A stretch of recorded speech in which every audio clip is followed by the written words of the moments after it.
மகாநதி இன்னைக்கு episode promo 3ல பார்த்தீங்க அப்படின்னா காவேரி வந்து விஜய் கிட்ட நான் கங்கா அக்கா கூட பாரிஸ் கார்னர் போகிறேன் அப்படின்னு சொல்லிட்டு போய் சொல்லிட்டு கங்கா அக்காவை பார்க்க அவங்களோட டெய்லர் ஷாப்க்கு போவாங்க.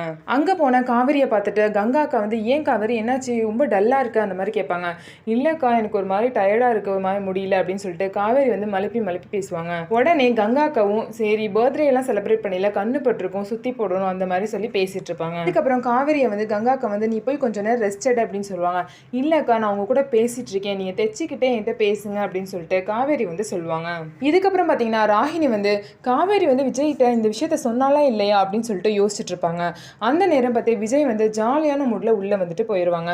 அப்போ வந்து ராகினி இன்னும் இந்த விஷயத்த விஜய் கிட்ட சொல்லலையா காவேரி, சரி நம்ம சொல்லிடுவோமா அப்படின்னு சொல்லிட்டு யோசிச்சுட்டு இருக்க நேரத்தில் காவேரியும் வீட்டுக்குள்ள வருவாங்க. உடனே ராகினி வந்து காவேரியை பார்த்து என்ன காவேரி நீ இன்னும் இந்த விஷயத்த விஜய் கிட்ட சொல்லலை போல அவர் ரொம்ப ஜாலியாக போறாரு அப்படின்னு சொல்லிட்டு காவேரியை பார்த்து கேட்குறாங்க. ஏன்னா நீ சொல்றியா இல்லை நானே சொல்லட்டா அப்படின்னு சொல்லிட்டு ராகினி வந்து காவேரிட்ட கேட்குறாங்க.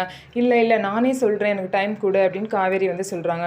என்ன காவேரி விஜய் கிட்ட இந்த விஷயத்த சொல்லாமல் வெண்ணிலாவை எங்கேயாவது பேக் பண்ணிடலாம்னு நினைக்கிறியா அப்படின்னு சொல்லிட்டு ராகினி வந்து காவேரியை பற்றி கேட்குறாங்க. எனக்கு அப்படிலாம் ஒரு எண்ணம் கிடையாது நான் சீக்கிரமாக சொல்லிடுவேன் அப்படின்னு சொல்லிட்டு காவேரி வந்து போகிறாங்க. இதுதான் இன்னைக்கு எபிசோட் ப்ரோமோ 3ல நடந்த விஷயம். ப்ரோமோ 2 நீங்கள் பார்க்கணுன்னு ஆசைப்பட்ட டிஸ்கிரிப்ஷனில் லிங்க் கொடுத்துருக்கேன் கண்டிப்பாக போய் பாருங்கள். அதுக்கப்புறம் நம்ம சேனலை சப்ஸ்கிரைப் பண்ணிக்கோங்க.